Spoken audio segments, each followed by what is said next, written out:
semua, namanya saya Sisi, saya lulus SMA tahun 2002, angkatan KPT-nya angkatan 40, dulu saya color guard, dan di keasistenan 1. Halo semua, saya Amanda. Saya tahun lulusnya di 2008 dan angkatan KPT-nya di angkatan 46. Dulu alat saya Color Guards dan saya menjabat sebagai komandan Color Guard.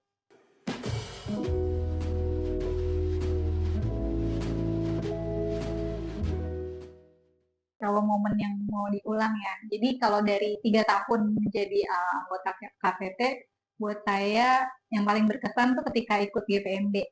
Jadi pas ikut kejuaraan. Kebetulan saya baru dapat kesempatan untuk ikut GPMB tuh pas tahun ketiga. Jadi waktu waktu itu masih namanya calon anggota.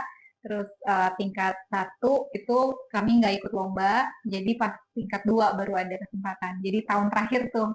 Jadi itu kesempatan yang buat saya berkesan sekali sih, dan puji Tuhan waktu itu dapat kesempatan untuk ikut GPMB walaupun sekali, tapi karena di kesempatan pas mau lomba itu kami tuh boleh kayak mengalami satu proses yang utuh gitu, dari kenapa harus bisa main alat, kenapa harus bisa baris berbaris, kenapa harus belajar disiplin, dan juga belajar organisasi, berkoordinasi dengan segitu banyak orang gitu ya. Waktu itu kan masih anggotanya masih cukup banyak, ratusan gitu, untuk bisa ikut lomba jadi satu tim yang utuh gitu. Jadi ya buat buat saya pengalaman itu membuat pengalaman bertumbuh dan belajar yang banyak sih. Iya, banyak sih sebenarnya karena kan maksudnya kita 3 tahun jadi anggota, memang pasti banyak banget ceritanya, banyak banget kegiatan yang dilalui gitu dari lomba, terus permainan dan lain-lain gitu. Tapi memang kalau boleh milih satu, sama sih kayak kasih si GPMB gitu. Karena kebetulan saya dapat kesempatannya ikut GPMB-nya itu 2 kali selama jadi anggota. Itu di tahun pertama sebagai calon anggota atau anggota baru, lalu habis itu di tahun ketiga sebagai tingkat 2 gitu. Nah itu aja 2 experience yang sama, maksudnya sama-sama GPMB gitu ya, tapi kita ada di posisi yang beda aja udah experience udah beda banget gitu. Saat tingkat 1 yang beneran anak baru masuk, nggak tahu apa-apa, nggak ngerti apa-apa gitu, dipaksa dalam tanda kutip ya, dipaksa harus ikut aja apa kata senior, apa kata pelatih gitu, udah nurut aja ibaratnya gitu. Ya udah kita jalaninnya tiap hari sampai akhirnya jadi GPMB itu ya itu rasanya beda sih, kayak hal yang beda gitu secara emosional, secara apa ya, secara skill dan lain-lain tuh udah terasa banget. Beda lagi dengan saat jadi tingkat 3, dimana yang awalnya waktu tingkat 1 kita ibaratnya ngikut aja gitu ya. Nah ini tingkat 3 tuh kita justru harus yang ngelit adik-adik tingkat anggota baru di tingkat 1, anggota baru di tingkat 2 untuk berjalan bersama menuju GPMB gitu. Jadi kita harus koordinasi dengan sesama keasistenan, terus dengan pelatih, dengan pihak luar, kayak misalnya teman-teman kita yang di keasistenan 6 harus koordinasi mengenai kostum yang segitu banyak untuk ratusan orang gitu ya. Terus keasistenan 4 yang ngurusin alat, sewa menyewa alat, terus benerin alat segala macem gitu.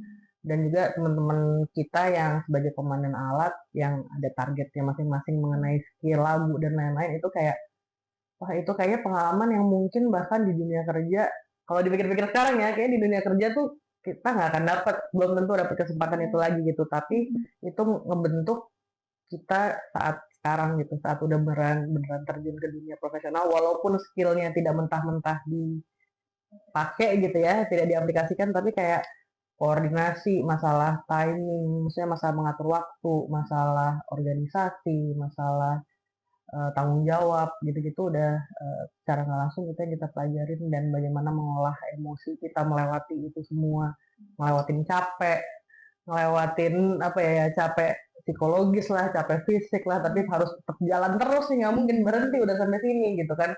Nah itu kayaknya maksudnya saat sebagai anak SMA itu sesuatu yang baru gitu, sesuatu yang baru, dan saat itu rasanya berat, tapi ternyata kayak oh ternyata kita bisa juga ya gitu. Akhirnya sampai di GPMB waktu hari H-nya itu, wah itu emosionalnya luar biasa sih. Rasanya itu yang bikin nggak bisa lupa, terutama saat rasanya saat kita sampai di goalnya itu tuh si hari H GPMB-nya. Wah, kayaknya masih merinding deh Iya, ini sekarang. Kayak masih iya, merinding gitu, bayanginnya sekarang. iya, iya. Jadi kalau boleh nambahin, prosesnya tuh kayak tadi Manda bilang ya, itu kan proses yang panjang gitu. Makanya itu jadi proses yang tadi saya bilang utuh itu karena bener-bener yang dari hari ke hari itu kita jalanin aja. Dulu nggak ngerti nih jadi anak, bahkan dari anak yang jadi Ambar tingkat 1 dan tingkat 2 aja perannya udah berbeda gitu. Nah, ketika pengalaman jadi tingkat 2 untuk mencapai oke, jadi punya tanggung jawab lebih gitu kan sebagai kakak senior yang harus ngebimbing, ngasih contoh yang baik, ngasih contoh yang baik dari sisi skill, dari sisi cara berkomunikasi, cara mengatasi masalah, terus kemudian cara berkoordinasi sama pelatih gitu dan patuh gitu ya, juga patuh terhadap lu nurut aja pokoknya latihan harus tiap hari ada latihan tambahan lagi di hari-hari yang tadinya bukan jadwal latihan, hampir seminggu tuh bisa latihan. Dulu kita nggak ngerti, tiap hari juga cuma sebenarnya target hari ini bisa ini, target hari ini bisa ini, tapi sampai ke hari H, sampai ke GPMB-nya terus kita baru baru bisa melihat gitu prosesnya bahwa oh that's why kita mesti belajar baris berbaris supaya bisa tahu jarak satu sama yang lain supaya jadi rapih gitu. Oh, kenapa kita harus belajar spin, harus belajar main bendera teknik ini supaya ketika jadi koreografi itu lebih mudah untuk dilakukan. Jadi itu beneran emang sebuah proses yang nggak bisa instan Step by tiba-tiba, step. tiba-tiba langsung jadi pertunjukan gitu. Tapi ya at the end kita baru bisa lihat tuh proses ke belakangnya ternyata dibentuk menjadi seperti itu. Kenapa harus datang on time? Kenapa kita harus latihan segitu banyak jamnya? Karena itu. Gitu.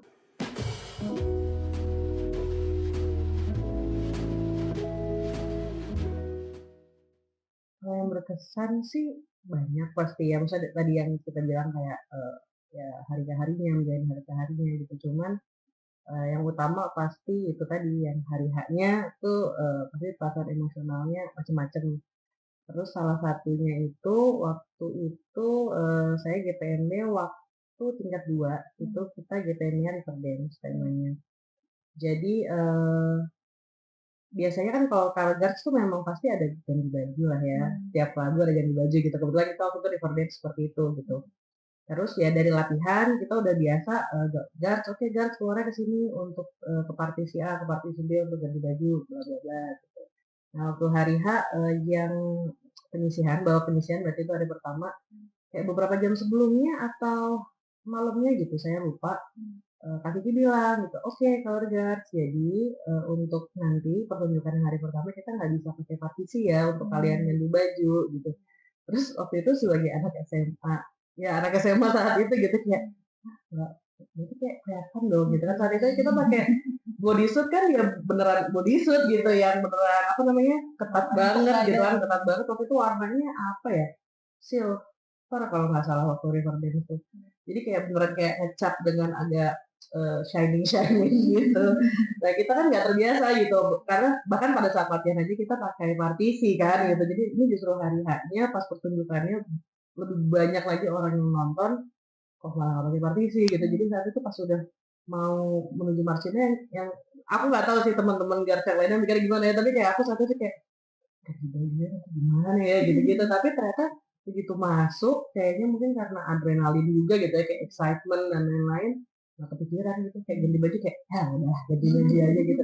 Ya udah lepas aja mau lihat apa enggak, toh kayak satu color guard semuanya begitu gitu kan, kayaknya nggak cuma gue doang yang dilihat waktu itu gitu. Udah sih, tapi itu lumayan kebayang, keinget lagi kayak rasa kagetnya kayak ada hal-hal yang nggak diduga terjadi saat hari H dengan segitu bulan persiapan yang udah panjang gitu ya, udah semua dipersiapkan tapi pasti ada aja sih hal-hal yang kayak surprise gitu. Tapi kalau kata Kak Kiki kan show must go on gitu, jadi kayak ya udah mau gimana lagi juga nggak mungkin hajar. Iya mungkin banyak banget ya pasti kalau hal yang berkesan gitu. Mungkin yang nambahin gitu ya itu kan pas hari H tuh banyak banyak banyak apa hal-hal yang mungkin bisa nggak terduga, bahkan masih inget banget nih kalau ngebayangin posisi march in gitu ya, dengan kita udah banyak persiapan seperti itu aja di posisi march in tuh rasanya kayak tetap deg-degan banget tuh, kayak adrenalin udah di ujung, udah di tenggorokan gitu ya, sampai kayak berdebar-debarnya dan segala macam tuh excitement-nya luar biasa gitu ya. Itu tuh berkesan gitu, bahkan sampai sekarang kalau misalnya mau menghadapi sesuatu hal yang besar gitu ya, mau presentasi lah, mau apa segala macam, inget bahwa we've done that gitu. Jadi kayak itu kita bisa gitu dengan upaya yang udah dilakukan. Emang harus ada momen di mana kita harus melewati pintu marching dan dua ordes gituan ya.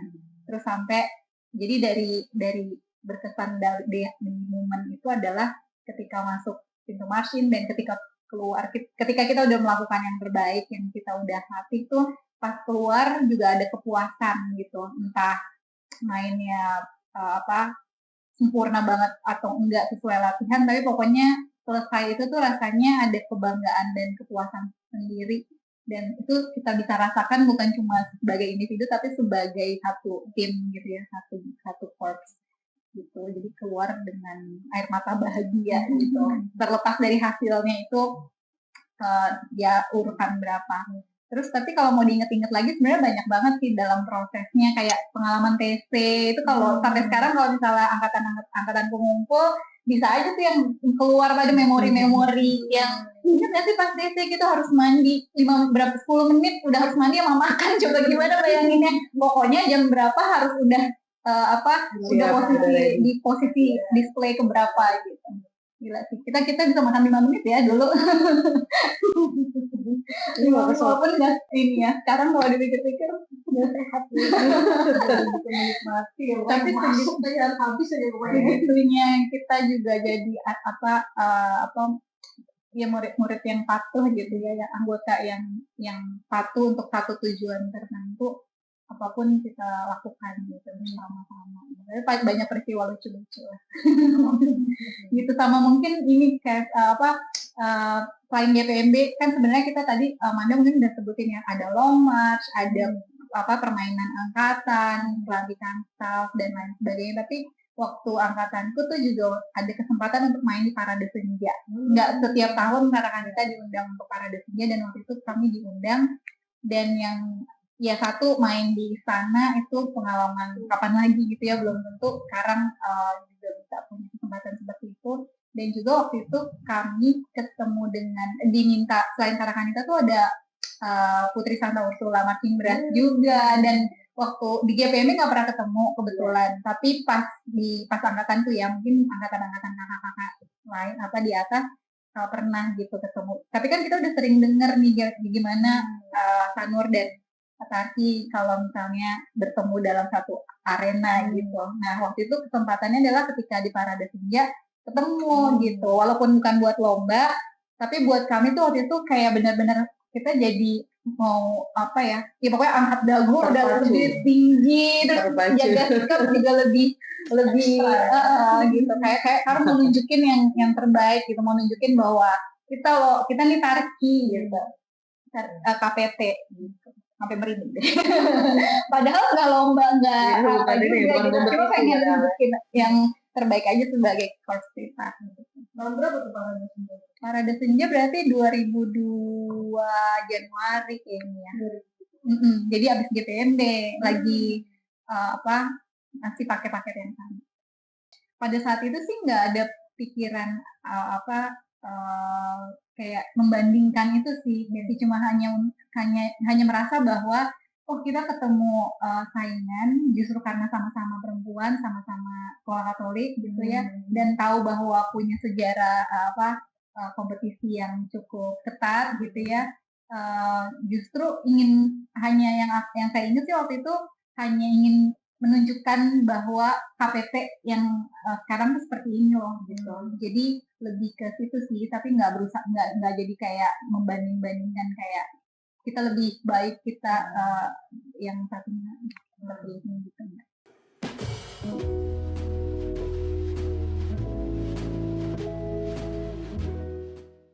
Kalau nggak salah inget ya, karena itu udah lama juga. Waktu itu saya lulus SMA, jadi tahun 2002 ya berarti. Begitu lulus SMA, ditelepon Kak Kiki. Ditelepon Kak Kiki, terus ditanya kuliah di mana gitu. Terus tahun di Jakarta, terus kemudian ditawarkan memang jadi tertarik nggak kalau mau jadi asisten pelatih, pokoknya bergabung dalam kepelatihan untuk melatih adik-adik Colorgas, adik-adik Coach Blitar gitu. Waktu itu kan baru baru lulus ya, jadi beneran masih merasa attach sekali juga gitu, masih kenal adik-adik, maksudnya masih kenal junior-juniornya dan juga apa namanya, masih apa ya, masih ingin sekali gitu berada dekat dengan Coach Tritar gitu. Jadi waktu itu merupakan suatu kebanggaan sih waktu ditelepon Kak Kiki. Jadi waktu ditawarin itu langsung yang wah mau banget Kak, justru terharu karena ditawarin gitu kayak why am I gitu. Gitu. Itu tahun 2002 melatih color guard.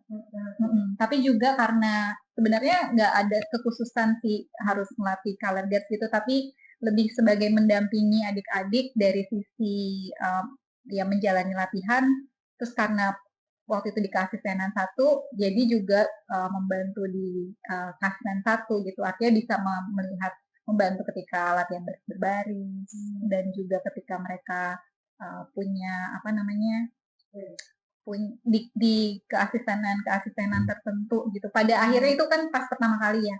Tapi sebenarnya pada seiring berjalannya waktu pelatih-pelatih muda yang waktu itu diminta untuk membantu adik-adik tuh jadi punya kekhususan untuk mendampingi keasistenan tertentu. Jadi misalnya misalnya saya akhirnya belajar bersama kayak ditandemin gitu sama Kalala untuk ngurusin kostum, jadi belajar dari situ gitu, nggak langsung yang dilepas, tapi jadi membantu di keasistenan 6. Jadi misalnya nanti ada kakak yang lain membantu di keasistenan 4 atau misalnya di kayak membantu di 7 atau di membuat merchandise atau desain dan sebagainya itu di keasistenan 5 gitu.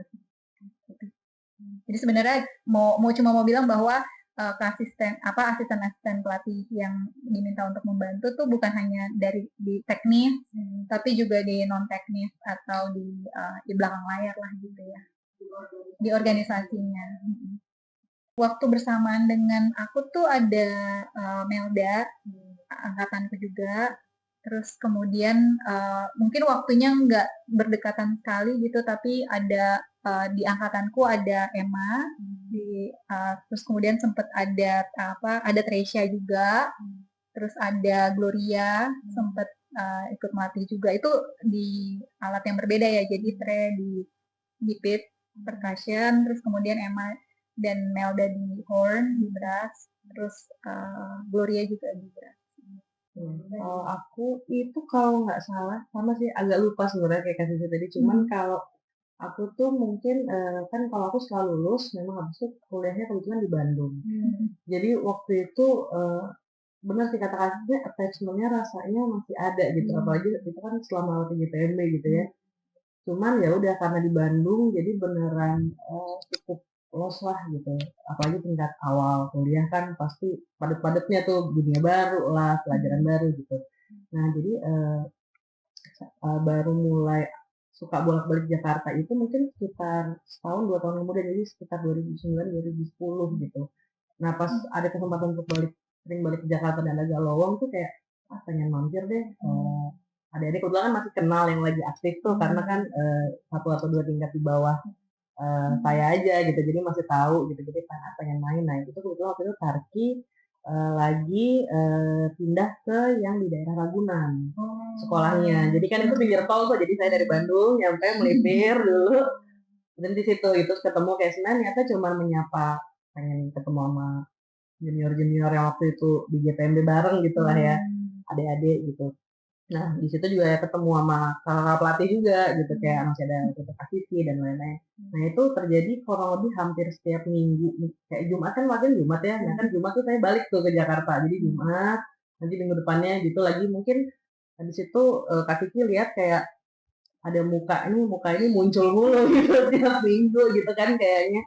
Habis itu ditelepon sama Kak Kiki tuh sekitar 2010, kayaknya itu menjelang DPMB Saktin kalau nggak salah itu.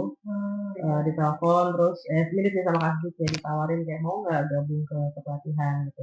Dan ya itu walaupun sudah setelah 2 atau 3 tahun cukup lepas gitu ya di Bandung, tapi kayak attachment-nya masih ada rasanya. Jadi saat ditawarin merasa ya itu kayak an honor lah ya, kayak sebuah sebuah apa sih, kebanggaan gitu kayak masih ada yang bisa dilakukan gitu kan untuk KTT gitu. Jadi ya sudah ya, oke tapi kan saya di Bandung gitu gimana? Ya nggak apa-apa kamu mungkin nggak harus teknis tapi non teknis kayak Kak Sisi bilang tadi kan kebetulan memang saya jurusannya desain gitu mungkin bisa bantu dari sisi situ gitu. Tapi memang akhirnya sempat berkomitmen juga ya saat tiap bisa balik ke Jakarta, saya balik ke Jakarta untuk bantuin yang lebih ke teknisnya. Kebetulan waktu itu memang karena dulu saya Color Guard, jadi lebih banyak bantuinnya ke Color Guard dan pelatihnya saat itu gitu.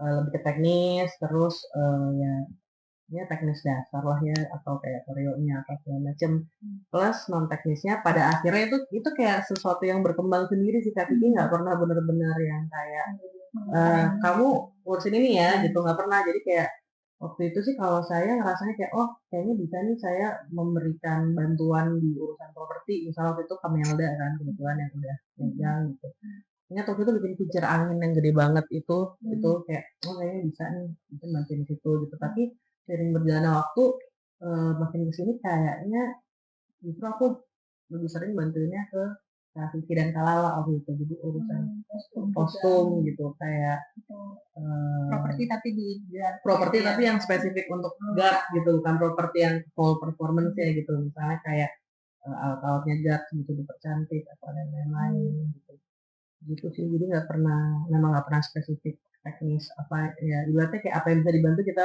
bantuin gitu pokoknya ada yang ada yang bisa ditanya lah gitu ada yang kalau anak-anak bingung bahkan mungkin bingung dengan peraturan kayak TC pertama kali itu gimana sih TC harus apa aja yang perlu disiapin diperhatiin gitu ada yang ditanya karena punya pengalaman mungkin lebih ini ya yang dicari adalah ada alumni yang membantu mereka untuk tetap connected dengan apa ya dengan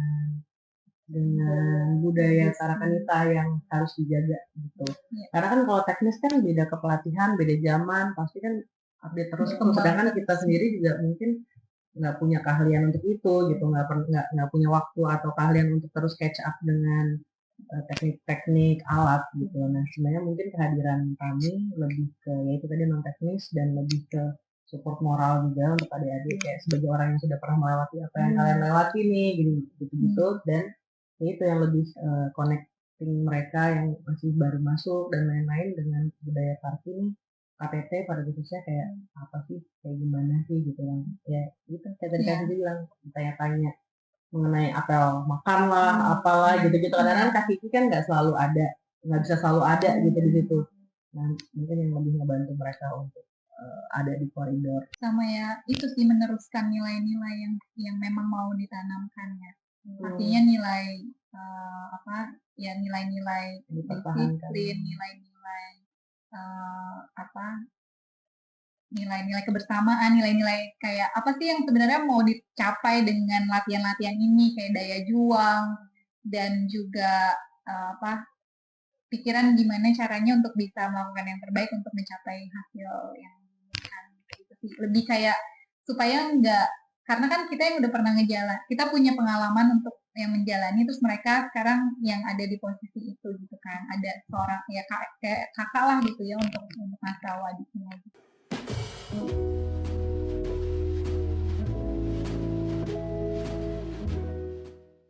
Beberapa tadi kayaknya kita udah sempat sebut juga gitu misalnya kayak kebersamaan lah terus disiplin gitu-gitu tapi memang kalau untuk saya pribadi yang paling ini sih lebih ke bagaimana caranya bisa bekerja sama dalam sebuah tim yang besar gitu dengan berbagai macam karakter orang habit orang gitu ya itu kan waktu tadi kayak proses GPMB dan dalam sebuah kasih tenan atau dalam sebuah korps besar gitu itu ternyata berpengaruh gitu di dunia pekerjaannya sekarang gitu karena kebetulan pekerjaan saya sekarang mengharuskan untuk berhubungan dengan banyak orang dalam sebuah proyek gitu ya bagaimana berkoordinasi bagaimana memahami orang ini karakternya seperti ini dan memang ada hal-hal yang nggak bisa dipaksakan untuk let go, kayak nggak bisa, memang ada hal yang nggak bisa dikontrol itu ternyata secara secara tidak sadar,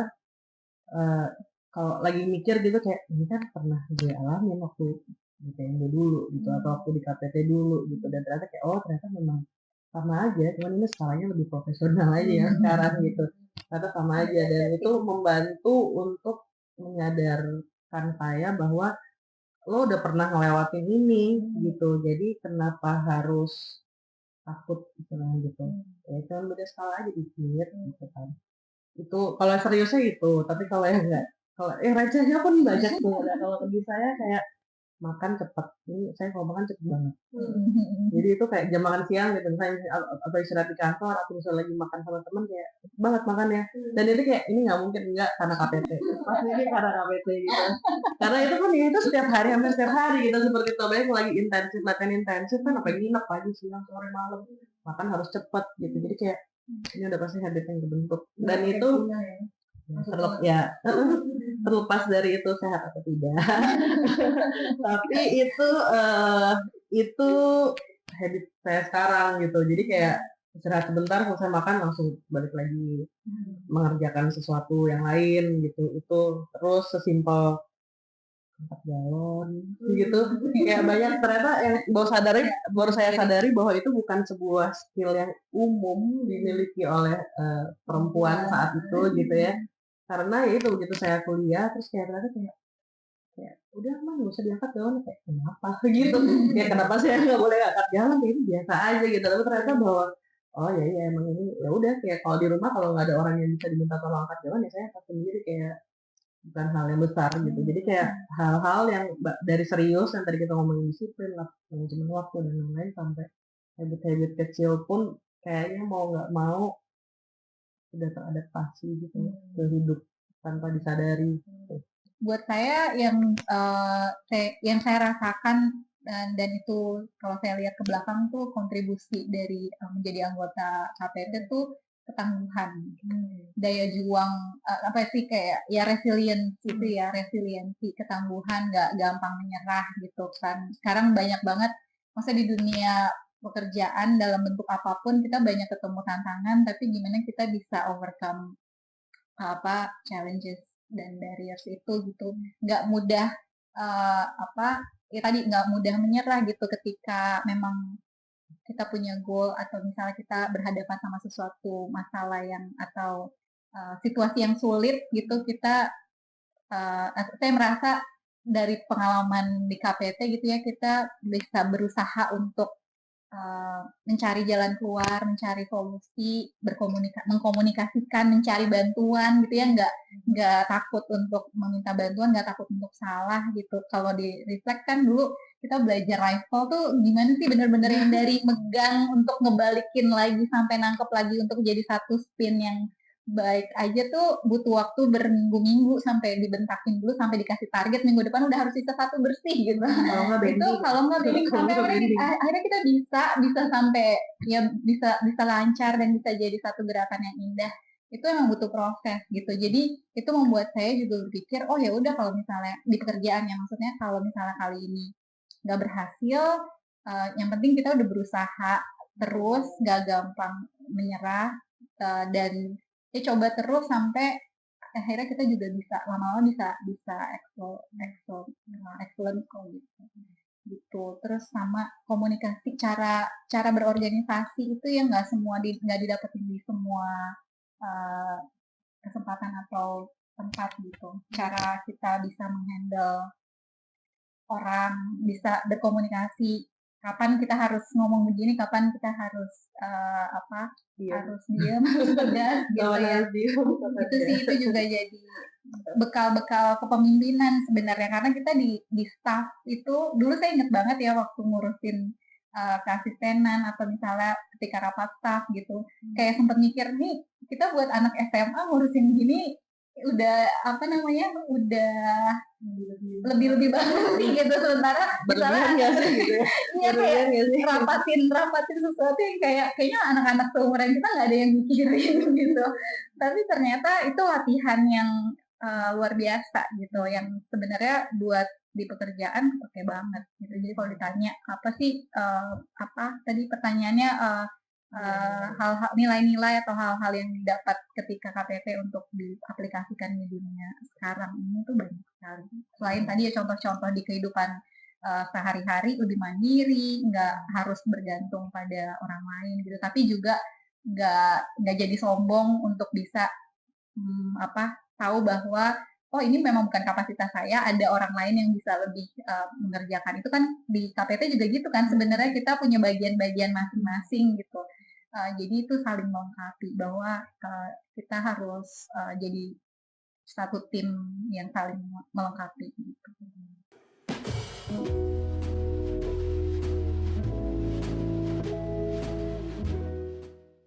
Ya aku mungkin bisa sharing ya kalau kalau terkait dengan disiplin artinya kan memang sebenarnya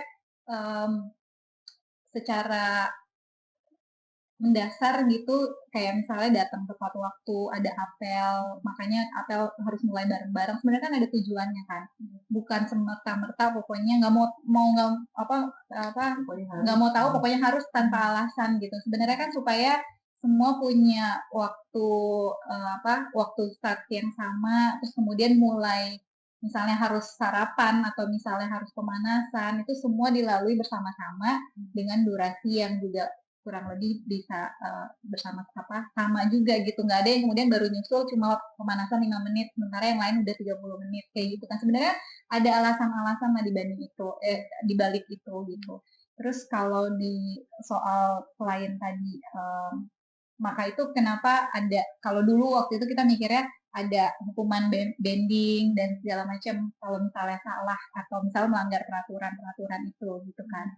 Semuanya tuh sebenarnya kalau mau dikulik satu-satu tuh ada alasannya kok gitu kenapa jatuhin alat harus dihukum gitu karena alatnya tuh mahal banget dan kalau misalnya rusak itu jadi kita nggak supaya kita bertanggung jawab sama apa yang kita jalani atau pegang gitu sih sebenarnya itu sih cuma kalau kalau saya melihatnya disiplin tuh bukan soal dihukum dimarahin atau soal hal sesuatu yang harus harus keras selalu keras gitu tapi ada alasan logis di balik itu kemudian ada tumbuh rasa tanggung jawabnya itu sih jadi tumbuh rasa tanggung jawab sehingga bagaimanapun caranya dia akan menjaga ketepatan waktu menghargai waktu terus kemudian menjaga sikap dan juga menjaga perawatannya, terus kemudian bertanggung jawab sama tugas-tugas di keasistenan gitu. Artinya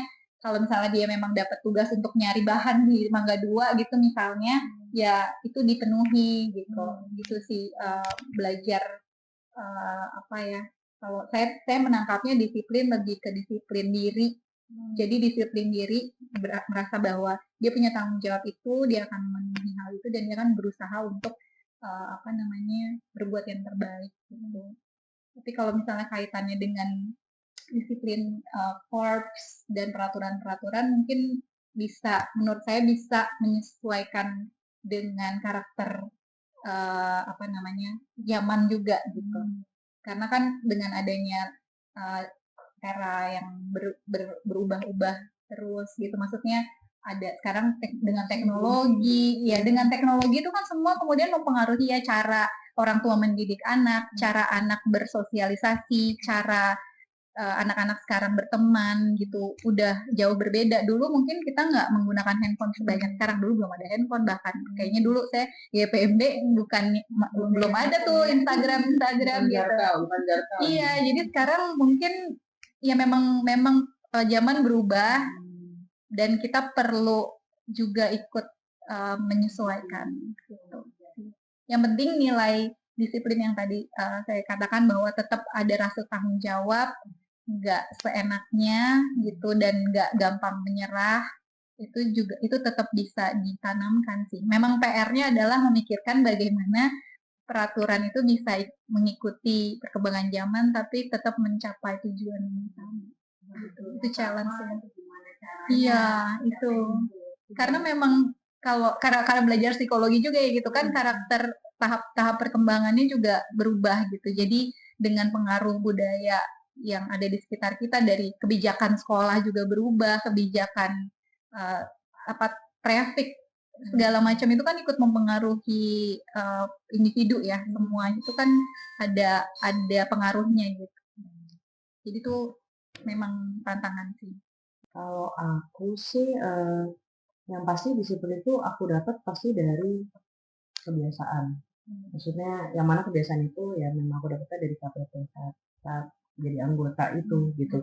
Tapi itu pun juga awal-awalnya aku tidak bisa memahami itu sebagai hal yang positif, dan itu kayaknya umum. Maksudnya saat kita pertama masuk gitu pasti akan rasanya kayak lebih ke takut dihukum.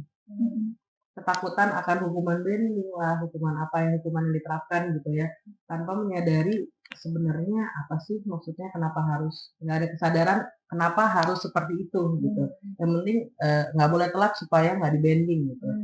Nah itu tapi yang saya rasakan seiring berjalannya waktu, apalagi setelah mendapat misalnya waktu itu saya mendapat tanggung jawab gitu ya sebagai wakil komandan gitu, tergabung dalam lokasi kan. Nah itu pada akhirnya menyadari bahwa alasannya kenapa sih harus apel dulu, kenapa sih harus pemanasan dulu, kenapa pemanasan harus dimulai jam segini gitu-gitulah, kenapa harus banyak lah, kenapa harus yang sebelumnya saya tidak sadari kenapa, cuma dijalanin aja.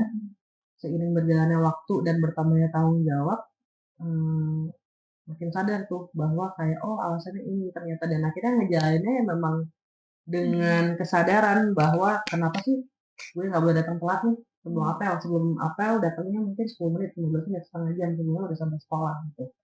Lama-lama itu karena kesadaran gitu, yang mana akhirnya kebawa juga makin kesini ya. Ya kan kalau misalnya di dunia kerja kan mungkin bukan punishment yang gimana-gimana, bukan bending gitu kan, nggak mungkin ya kita di dunia kerja bending gitu, tapi kesadaran bahwa kalau deadline yang sudah diberikan tidak dipenuhi, tidak disiplin dengan itu, ya proyeknya akan berantakan misalnya gitu, akan merugikan banyak orang, akan apa, jadi kesadaran akan konsekuensi lain di dunia nyata itu yang membuat rasa disiplin yang saya rasakan sih ya harus disiplin, memang harus disiplin gitu, dan itu salah satunya dipelajari paling dalam dan paling lama saat tergabung dalam KPP. Gitu. Paling real ya. Paling real gitu. Ada langsung konsekuensi. Mungkin ya itu mungkin waktu dalam KPP konsekuensinya berupa bending gitu. Tapi kan sebenarnya ya memang di luar sana yang lebih luas dari itu tetap ada konsekuensi dalam bentuk lain. Tapi kan sama, konsepnya sama gitu. Disiplin, dan memang tadi seperti yang Kasih bilang, memang seiring berjalannya waktu, perkembangan zaman, memang pasti harus ada penyesuaian gitu. Tapi kan bukan berarti harus menjadi tidak disiplin, kan bukan begitu, bukan itu. Goalnya bukan itu gitu. Goalnya tetap disiplin, itu hal yang menurut saya hal yang selalu baik, mau di zaman manapun. Mau di zaman dulu, zaman saya, zaman sekarang atau ke depan, itu bukan, nggak akan pernah menjadi hal yang buruk menjadi disiplin gitu. Tapi bagaimana caranya achieving habit menjadi orang yang disiplin atau menurunkan idea bahwa disiplin itu baik ke adik-adik yang sekarang gitu, adik-adik yang baru masuk SMA atau baru mau lulus SMA, itu kan itu yang jadi challenge justru gitu. Tapi bukan berarti itu harus dijalankan, enggak sih, tinggal caranya aja gimana menyesuaikan dengan karakter generasi gitu. Tapi disiplin mah nggak pernah akan jadi hal yang buruk nggak sih Kak?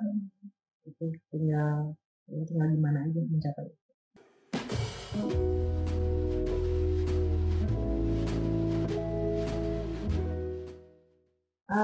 Ya harapan sih yang pasti selalu berharap kalau adik-adik yang sekarang aktif ataupun nanti yang akan masuk dan akan bergabung akan memiliki rasa kecintaan terhadap Korps yang bertahan sampai lama, sampai panjang gitu. Yang tadi saya dan Kasih untuk mention adalah walaupun udah lulus kita selalu ada attachment itu dengan Korps. Saya sih selalu berharap itu bisa terus dirasakan oleh generasi-generasi yang adik-adik yang sekarang dan akan datang gitu. Karena itu nggak tahu ya, itu kayak menurut saya ada sesuatu yang berharga dan membuat kita bisa punya rasa kebanggaan, punya apa ya, punya kebanggaan, punya rasa kepemilikan terhadap chords gitu, dan otomatis kan kalau kita punya rasa kebanggaan dan kepemilikan, kita pasti akan mau melakukan yang terbaik untuk chords itu gitu dalam hal apapun. Jadi yang menurut saya harapan yang paling utama adalah mereka punya rasa kecintaan saat terutama saat menjadi anggota aktif gitu ya.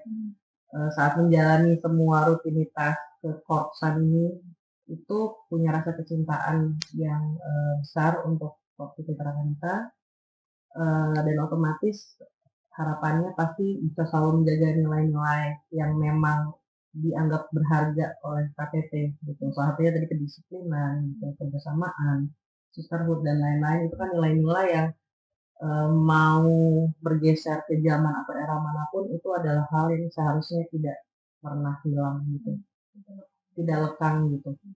Jadi itu berharapnya sih generasi terus sampai ke bawah itu mempunyai itu dan menyadari bahwa itu adalah hal yang penting untuk hidup toh ya. Bukan sebenarnya ini semua yang diterapkan di KPT ini bukan hanya tentang korps aja gitu, tapi tentang kehidupan kan, basically.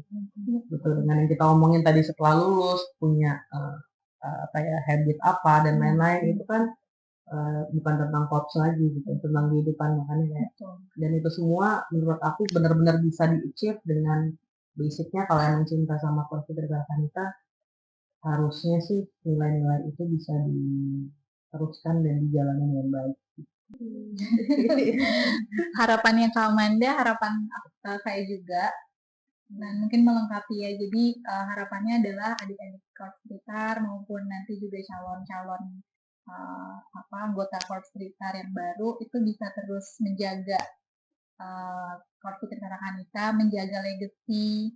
Kalau misalnya kalian sekarang punya kesempatan untuk mendengar dari kakak-kakak dari yang dari yang sudah angkatan-angkatan lama sekali sampai kemudian mungkin yang kalian alami sekarang sendiri itu berarti kalian sangat-sangat beruntung gitu bisa punya kesaktian yang cukup bervariasi dan kesaktian yang cukup banyak. Bagaimana perjalanan Korps Citra Wanita itu membentuk bukan hanya sekedar bisa ikut lomba, bisa menang kejuaraan, bisa punya teman yang banyak, atau misalnya bisa punya kakak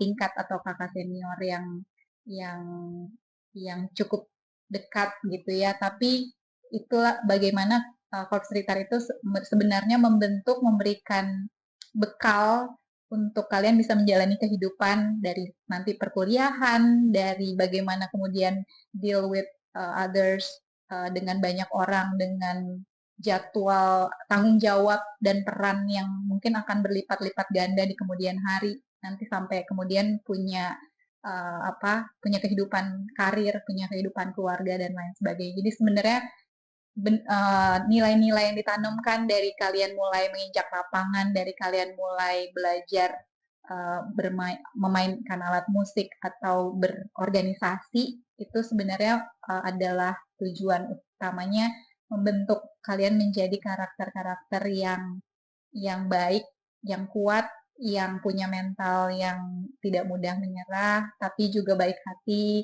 dan juga tetap yang tetap juga menghargai orang lain, mengasihi orang lain gitu. Jadi yang dilihat adalah itu gitu, hasil dari Korps Citra Wanita itu bukan ya, tentu prestasi-prestasi itu adalah berkat, adalah kebanggaan yang akan terus diingat gitu ya, karena punya kesan. Tapi sebenarnya pelajaran atau didikan yang sama nilai-nilai yang mau dikasih itulah yang jangan sayang banget kalau disia-siakan gitu kesempatan untuk belajar, karena sebenarnya 3 tahun itu aja kan. Yang dulu saya ingat banget justru nangis-nangis ketika mau lulus gitu, karena kayak this is my life gitu, gimana nih gue nggak tanpa Korps Citra Wanita gitu. Bahkan saya punya kesulitan memilih unit kegiatan mahasiswa ketika kuliah loh, karena saking kayaknya nggak ada yang lebih baik dari Korps Citra, nggak ya gitu segitu nggak bisa ya. Jadi kurang menarik kayaknya ya. kayaknya gue udah belajar banyak, nggak sih, intinya sebegitu merasa attach, merasa belajar banyak dan mendapatkan banyak sekali pengalaman itu sampai ya untuk melihat keluar tuh butuh waktu. Tapi itu juga jangan membuat kemudian nggak bisa berkembang ya gitu. Kita harus tetap terus bertumbuh dari satu fase kehidupan ke fase kehidupan yang lain. Tapi intinya lagi adalah tadi mudah-mudahan adik-adik bisa tetap menjaga legasinya, dan dengan begitu seperti kata Kamanda pasti akan di diimplementasikan dengan latihannya, dengan cara membagi waktu dengan sekolah gitu. Jadi tetap jangan meninggalkan hal-hal yang basic itu.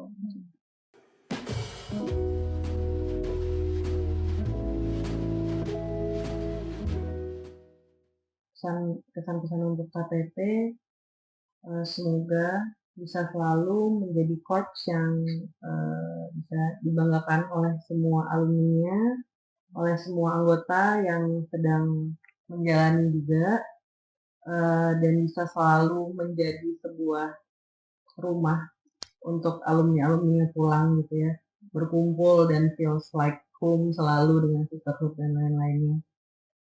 Selain memang prestasi-prestasi yang sebenarnya itu benar itu akan selalu menjadi dikenang, tapi justru itu akan selalu menjadi bonus. Justru bonusnya adalah prestasi itu gitu, karena yang lebih berharga dari Korps Utara Kanita itu adalah sisterhood-nya yang tidak semua marching band lain itu punya, dan juga legacy yang selalu diturunkan semoga bisa selalu dipertahankan dan diturunkan terus gitu ke generasi-generasi baru.